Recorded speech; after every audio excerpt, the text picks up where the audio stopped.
persistently vegetative state includes all prolonged disorders of consciousness where you have, for some reason or other, generally because of the some effect to the brain, that the patient is unconscious and for a prolonged period of time. And whereas the somatic sort of function of the patient continue.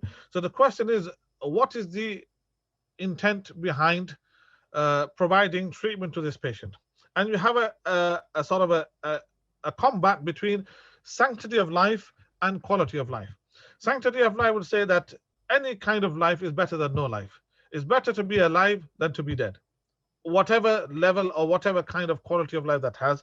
And the quality of life argues that a life is only worth living if it reaches some measure of fitness that it has, or some measure of value that it has. If it's of this particular value, then it's worth living, which is a very subjective thing.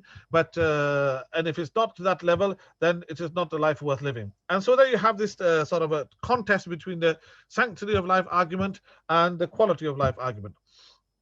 And when you look at Islamically, preservation of life is one of the primary goals of Islamic law. Hifzun nafs is one of the primary goals of Islamic law. And so if you have a patient who is in a persistent vegetative state, who is chronically ill, so they have been ill for a long while, but not terminally ill. They're not dying from the illness.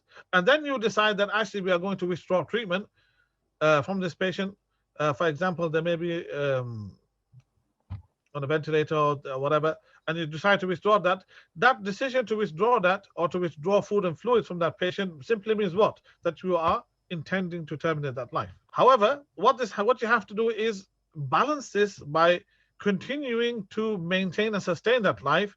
There's a potential for disrespect for the intrinsic human dignity, the hurma and the karama, the human sanctity of that patient. There becomes this is what are you trying to achieve at the end of this? If there's no possible recovery, neurological recovery, that person is never ever going to gain consciousness, and you continue to keep a person alive artificially just because you can so, or just because maybe in some countries the insurance company is paying for it, and you can do so. Is that maintain their dignity and karama and hurma, etc.? On the other hand, the quality of life argument is a very subjective term. It's an ambiguous term. Simply that quality of life is a subjective term, and different people have different understanding of what quality of life is. What level of life, what level of suffering are you willing to tolerate that this life is worth living? And that is a very subjective argument.